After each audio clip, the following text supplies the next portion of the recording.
en México, ser parte de las residencias médicas es complicado. Y sentí que no podía con esas dos cargas, ¿no? Estuve a punto de dejar la subespecialidad. La medicina es un círculo y ahorita tú eres el maestro y después puedes ser el alumno. Frente a los retos de tiempo, de carga académica, pero también tenía otra responsabilidad saliendo del hospital. Hola, ¿qué tal? Bienvenidos a su podcast de Anestesio, a un nuevo capítulo donde conoceremos desde otro lado de la moneda la anestesiología, con nuestra invitada especial, la expresidenta de la Sociedad Mexicana de Anestesiología Pediátrica, la doctora Silvia Peña. ¿Cómo se encuentra el día de hoy? Hola, buenos días, muy bien, gracias y muy contenta de estar aquí platicando con ustedes. Soy la doctora Silvia Peña Olvera. Como parte de mi formación, yo hice medicina general por parte de la Facultad de Medicina de la Universidad Nacional Autónoma de México. Posteriormente hice anestesiología en el Hospital Regional Ignacio Zaragoza del Iste.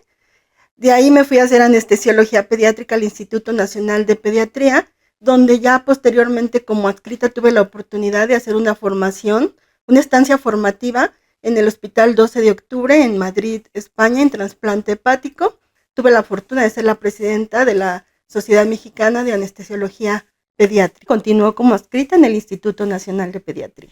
¿Qué la motivó a estudiar medicina y posteriormente especializarse en anestesiología pediátrica? La realidad es que lo más que recuerdo es que desde la secundaria yo tenía la idea de ser médico. Me atraía esa parte de que cuando alguien se sentía mal en la calle, en la casa, saber qué hacer, saber cómo ayudar a esa persona a que se sintiera mejor o ayudarle en su momento de crisis que estaba pasando en cuanto a salud. Y pues eso me llevó a la medicina. Ya no obtuve otra idea a partir de la secundaria, estaba entre medicina y etnografía. Y la que siempre tuvo mayor peso fue medicina, hasta que entré a la Universidad Nacional Autónoma de México y ahí me continué en medicina. Me gustó la carrera como tal, después hice una vez el examen para anestesiología, el primer año no pude pasar el examen, de ahí hice un receso de 2 años, que estuve trabajando como médico general y en esa estancia de 2 años fuera de un área hospitalaria, sino en consultorios, en hospitales privados, conocí a un anestesiólogo que iba a dar sus anestesias a un hospital en particular. La anestesiología es de las áreas más desconocidas en medicina cuando eres estudiante, entonces ya la conoces hasta que realmente estás laborando a un nivel hospitalario y conoces a algún anestesiólogo, ¿no? Entonces, él fue fundamental en mi decisión, porque estoy hablando de hace 21 años, donde no existía lo que ahora existe en cuanto a monitoreo, en cuanto a manejo anestésico. Y él llegaba a la clínica con una maleta gigante para dar sus anestesias y abría su maleta y sacaba 1000 cosas de esa maleta. Y entonces él siempre decía que dar anestesias era un compromiso muy grande y procuraba llevar todo lo necesario para que su paciente tuviera una mayor seguridad. Entonces era una persona que inspiraba realmente, era un anestesiólogo muy comprometido y me creó la curiosidad sobre esa especialidad para conocerla más, para saber a qué se dedicaba más un anestesiólogo y pues finalmente volví a aplicar para anestesiología y pude hacerlo. Y bueno, ya después anestesiología pediátrica, que realmente es una de las mejores decisiones que he tomado en mi vida. Cuando termino anestesiología, antes de terminar, en el R3 tuve una rotación en centro médico, en el hospital de cardiología y conocí a unos rotantes que iban igual que yo a cursar anestesiología cardiovascular. Y bueno, ellos iban a presentar examen para anestesiología pediátrica. Y entonces regresó a mí la idea de, la pediatría también te atraía, ¿no? Y ya, a ver cómo va a ser tu proceso. Ellos iban a hacer el examen, les pregunté y dije, ¿y si también hago el examen? Y de ahí dije, bueno, lo voy a intentar. Y bueno, de ahí se fue dando todo. Pasé el examen y pude hacer la subespecialidad en el Instituto Nacional de Pediatría, que es una excelente escuela y realmente ha sido un camino que me ha agradado bastante. ¿Cuál fue su mayor reto en su etapa como residente? Bueno, ser residente no es fácil. En México, ser parte de las residencias médicas es complicado. Complicado porque aparte de la parte académica a la que te tienes que enfrentar, te estás formando en una área totalmente nueva para ti, entonces tienes una carga académica muy importante, te enfrentas a la carga asistencial. El trabajo que hay en las instituciones o en la mayoría de las instituciones públicas en México es intenso. Te enfrentas a horarios prolongados, te enfrentas a guardias muy constantes. En mi época eran guardias más seguidas. No había control de los horarios de los médicos residentes como hay ahora. Entonces, toda esa parte es una carga muy pesada laboralmente y académicamente. Y aparte, enfrentarme a esa etapa siendo mamá fue más complicado para mí. Entonces, realmente me enfrenté a muchos retos, me enfrenté a los retos de tiempo, de carga académica, pero también tenía otra responsabilidad saliendo del hospital. Tenía una hija de 2 años y medio que no podía decir cuál responsabilidad, podía elegir entre una y otra cuál era primordial, ¿no? Las dos tenían un grado de importancia que no debía dejar pasar, y entonces ese fue mi mayor reto, ser mamá y ser residente durante 5 años. Entonces, fue complicado, tuvo momentos muy complicados. Cuando hice anestesiología, la realidad es que las guardias eran pesadas. Todavía me tocó que existieran guardias de castigo, que existieran esas actitudes de hiciste algo mal, pusiste una jeringa mal, te vas a quedar tantas horas, o lo que antes se acostumbraba. Espero que antes se acostumbrara eso. Y ahora ya no. Entonces eso fue muy pesado para mí. Saliendo del hospital, pues yo tenía otras actividades como mamá, y después retomar en la noche mis actividades como residente, estudiar, preparar clases. Pero bueno, afortunadamente sí, siempre la vida te pone en el camino muchas personas que te ayudan, que te apoyan, y tuve la fortuna de encontrar gente que me ayudara en este proceso de 5 años, principalmente con el cuidado de mi hija. Con mi hermana mayor, pues prácticamente fue parte de su familia estos 5 años, entonces era ya algo que me ayudaba a irme al hospital más tranquila, sabiendo que estaba bien cuidada. Pero pues finalmente no puedes olvidar no puedes ni debes dejar esa responsabilidad, ¿no? Que también tienes como mamá. Y pues también te pega la parte de que no estás presente al 100% en la escuela, que los profesores no entienden que eres estudiante, que eres residente, y no, pues la mamá no viene nunca, ¿no? Entonces te pega en el sentido de, no estoy cumpliendo como debe de ser. Pero bueno, finalmente yo creo, y lo sigo creyendo, que uno debe de seguir desarrollándose como persona sin olvidar la parte de ser mamá. Entonces no me arrepiento de haber hecho esos 5 años. Y bueno, cuando terminé los 5 años, fui mamá. Ese es un punto importante, y que finalmente yo entré a la residencia pensando que tenía un objetivo. Y las cargas en el sentido de guardias de castigo, de que te quedas más tiempo, de que hiciste esto mal, creo que pude tomarlas con madurez y decir, está bien, lo que tenga que ser, y no fui en contra de ese sistema momentáneo, ¿no? Aunque no estuviera de acuerdo con los métodos utilizados, pues no fui en contra de ese sistema, y dije, yo tengo un objetivo y nadie me va a quitar mi objetivo. Sí, ya cuando hice anestesiología pediátrica fue un poco complicado en el sentido emocional, porque pues yo tenía una hija, y entonces tú inconscientemente empiezas a comparar, proyectas lo que ves en el hospital, y luego ves a tu hija y, ay, el paciente de hoy tenía la edad de mi hija, ¿no? Entonces esa parte fue muy complicada, porque hubo un momento en que yo le decía a mi hija, no te subas a la resbaladilla, no hagas esto, y sentí que no podía con esas dos cargas, ¿no? Estuve a punto de dejar la subespecialidad, pero afortunadamente dije, a ver, tranquila, son cosas muy diferentes, y pude concluirla sin mayor problema.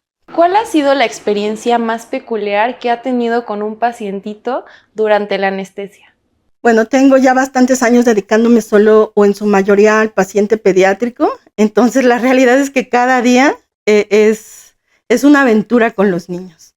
Yo creo que esa es la magia de la anestesiología pediátrica, que el manejar niños te hace recordar que hay emociones no reprimidas, ¿no? Que a los niños nadie les ha dicho que no manifiesten sus emociones, que pueden estar enojados, tristes, alegres, como quieran estar, ellos no lo van a esconder. Entonces es muy particular cómo los niños, ya bajo el efecto de algún medicamento para ansiedad, hacen cosas, dicen cosas graciosas y te hacen que tú entres en ese juego para que ellos estén tranquilos. Te conviertes en lo que ellos quieran, ¿no? Si cantas, bailas con ellos, cuentas chistes, lo que sea necesario para su tranquilidad. Entonces la realidad es que diario es una vivencia particular. Hay niños que tú quieres hablarles como, oye, te vas a quedar dormido, y el niño ya te expresa, eso se llama anestesia, ¿no? Creo que eso fue una ocasión que me dio mucha risa porque yo trataba de explicarle a la edad del niño, ¿no? Mira, ahorita ya te vas a quedar dormido, y me dijo, eso se llama anestesia. Entonces, él me dio la clase de qué era una anestesia, y a veces piensas que los niños no te entienden, pero son muy inteligentes, aparte que son resilientes, y no solo te enseñan en el ámbito de la anestesiología, te enseñan en la parte emocional.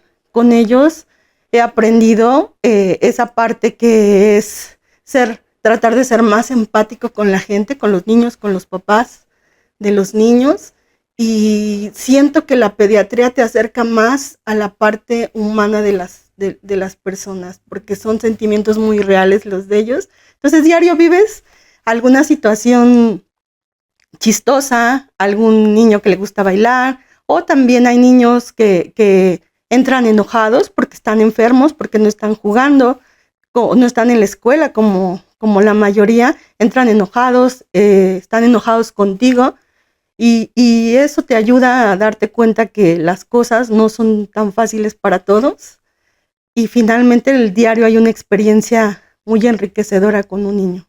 Te enseñan mucho los niños. Si pudiera dar un solo mensaje a padres que están enfrentando el miedo por primera vez de ver a su hijo entrar a quirófano, ¿cuál sería? Más que un consejo o un mensaje, yo creo que la información es fundamental. Darle una información detallada, concisa, sobre lo que implica el manejo anestésico en un niño. La anestesiología es de las áreas más desconocidas, como lo dije, pero no solo entre la medicina, sino también con la población en general, y de la que hay muchos mitos. Me dijo mi comadre, me dijo fulanito que le pasó esto con la anestesia. Hay demasiados mitos, desafortunadamente negativos, relacionados con el manejo anestésico. Entonces yo creo que una información clara, concisa y detallada de lo que es el manejo anestésico que requiere el paciente en ese momento es fundamental. Darle el tiempo para que nos comprenda lo que tenemos que hacer nosotros como anestesiólogos, lo que hacemos dentro del quirófano, porque también muchas veces es desconocido para ellos, el que estamos cuidando y siendo parte de todo el proceso quirúrgico anestésico, vigilando al paciente, sus constantes vitales, o sea, estando presentes con su paciente, hasta la parte de que termina la cirugía, la anestesia, y qué pasa después de ese momento. O sea, darles una explicación de todo lo que es nuestro manejo, nuestra intervención como anestesiólogos en ese proceso quirúrgico, de que desde antes que va a entrar hasta que nuevamente está con ellos el paciente. Obviamente, sin omitir los riesgos que implica el procedimiento, hay que saber decirles esos riesgos, y algo que es fundamental es estar a la altura de ellos en cuanto a que nos comprendan el mensaje.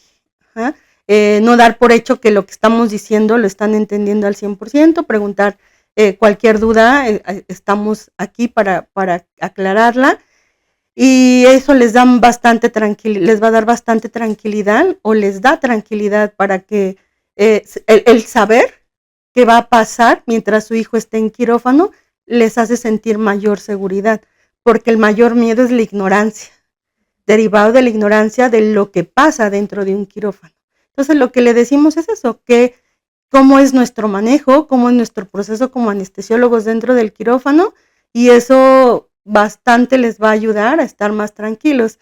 Y otra parte importante es nunca olvidar que si el niño está tranquilo, los papás están tranquilos. Entonces, nosotros vemos que el premedicar a un niño para su ansiedad de ese momento prequirúrgico le hace más efecto al papá o a la mamá que al niño, ¿no? El papá ve al niño llorando y se va a estresar. El papá ve un niño tranquilo, bajo efecto de algún medicamento, y le hace también efecto a él, ¿no? Va a estar tranquilo, nos va a escuchar con más tranquilidad y darle su espacio. Hay papás que se ponen muy nerviosos, hay papás que sienten la necesidad de expresar otras emociones y darle su espacio, porque finalmente no es un momento fácil para ellos, entonces sí considerar su parte emocional también es fundamental, pero yo creo que la información es básica para darles tranquilidad. Si pudieras anestesiar un recuerdo, alguna vivencia o una etapa de su vida, ¿cuál sería? Creo que he tenido momentos no tan buenos, pero no anestesiaría ningún momento, ningún recuerdo, porque finalmente todos esos momentos, todos esos recuerdos, buenos o malos, pues me hacen ser lo que ahora soy, ¿no? Y me hacen pensar todo lo vivido, que gané o que obtuve de esos momentos no tan buenos y cómo los puedo o los he aprovechado a lo largo de la vida. Yo creo que finalmente todos los momentos nos ayudan, nos dan enseñanza, nos dan experiencias y es aprovecharlos, ¿no? No anclarse a ellos, sino aprovecharlos para continuar y creo que eso es lo que he hecho a lo largo de mi vida. No borraría ningún momento, no omitiría ninguno de esos momentos ni ninguno de esos recuerdos. La medicina es un círculo y ahorita tú eres el maestro y después puedes ser el alumno. Finalmente nos volvemos a encontrar en cualquier momento bajo circunstancias muy diferentes y entonces, ¿qué tenemos que aprender? Simplemente a ser empáticos, a entender que a la medicina le hace falta la parte docente. Todos los médicos en algún momento transmitimos alguna enseñanza. No tienes que ser profesor de un instituto, de un hospital. Todos los médicos en algún momento tenemos a cargo algún residente y somos parte de su formación. Entonces, hacernos consciente de que somos parte de la formación de muchos residentes. Y los residentes a su vez son parte de la formación de otros. Y entonces, ¿qué hace falta?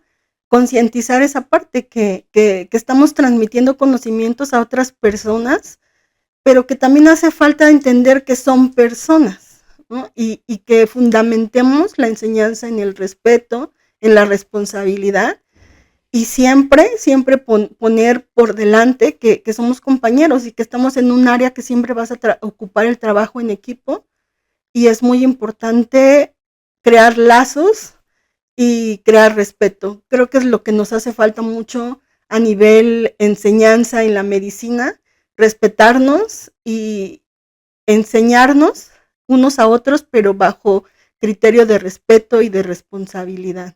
Me parece que a veces pensamos que tenemos que repetir patrones que nosotros vivimos. Si me trataron mal, tengo que tratar mal a los demás porque yo lo viví, yo lo aguanté y tengo que repetirlo. Yo no estoy a favor de esas ideas. Yo creo que si hay algo que no me gustó que me hicieran a mí, yo soy la responsable de cortar esa cadena. Ajá. Y si a mí me gusta que me traten con respeto, voy a iniciar por tratar a los demás con respeto. Actualmente las generaciones son diferentes, sí, nos enfrentamos a generaciones muy diferentes a nosotros, pero eso no significa que sean malas o buenas generaciones, simplemente son diferentes, que han crecido en un contexto diferente al nuestro. ¿Qué hay que hacer? Pues hay que buscar alternativas para adecuarnos a las nuevas generaciones. Y las nuevas generaciones no tienen que olvidar que finalmente también tienen una responsabilidad de aprendizaje y de enseñanza que es diaria. No puedo decir hoy, todo lo que hacemos, alguien lo está viendo, alguien que está aprendiendo lo está viendo. Entonces hay que tomar esa responsabilidad en la docencia, en la enseñanza, con todo el respeto que se pueda. Creo que es lo que nos hace falta mucho respeto. ¿Cómo le gustaría ser recordada en el ámbito médico y humano? Esa pregunta es muy interesante porque después de pandemia nos dimos cuenta que al perder a muchos compañeros, que realmente para una institución o para un trabajo puede ser un número más.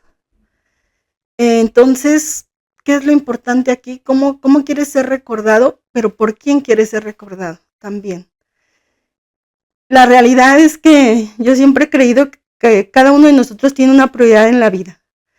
Y como anestesiólogos hay quien dice, yo quiero ser famoso, yo quiero ser reconocido a nivel nacional, prioridades diferentes. Mi prioridad es disfrutar el momento de ahorita. Creo que a nivel trabajo, a nivel laboral, no sé si seas recordado mañana o no, eso nadie te lo garantiza. Entonces, ¿qué tienes que hacer? Disfrutar lo que estás haciendo y ya.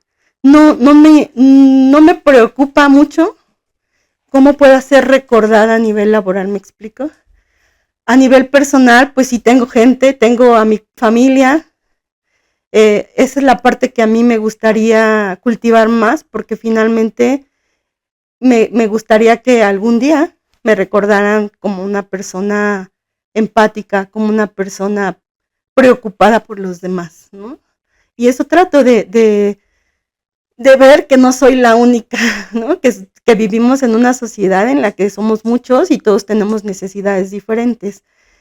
Aquí en el instituto cada mes recibimos a muchos rotantes, entre 10 y 12 rotantes de diferentes escuelas.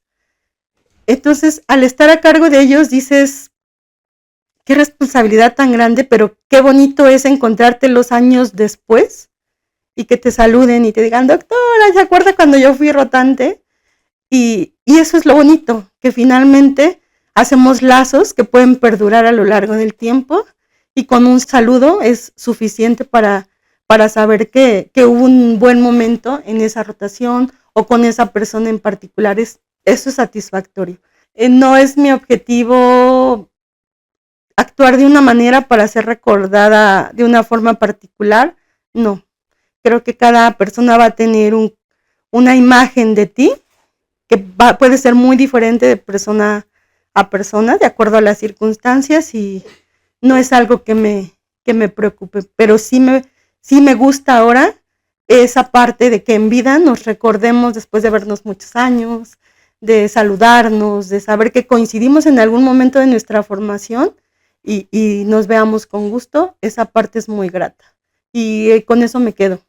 Muchísimas gracias, doctora, por compartirnos un poco más de sus experiencias y esa pasión que tiene a su trabajo. Los esperamos en el próximo capítulo con un nuevo invitado especial sorpresa. Muchas gracias por acompañarnos el día de hoy. Certec Medical, más cerca de ti.